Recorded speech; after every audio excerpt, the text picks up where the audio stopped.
حضور صلی اللہ علیہ وآلہ وسلم سے وفا کے رشتے استوار تو کر کے رکھو۔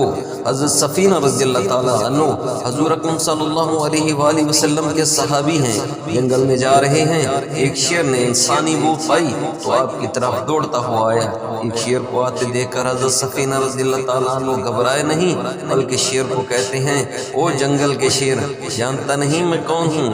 میں حضور اکرم صلی اللہ علیہ وآلہ وسلم کا غلام ہوں۔ شیر نے دم ہلانا شروع کر دی اور آگے چلنے لگا، اور اس نے زبان خال سے کہا، اگر تو حضور کا غلام ہے تو میں تیرا غلام ہوں۔ تو حضور صلی اللہ علیہ وآلہ وسلم سے وفا کا رشتہ استوار کر کے تو دیکھو، سارا زمانہ تیری غلامی اختیار نہ کر گیا تو کہنا۔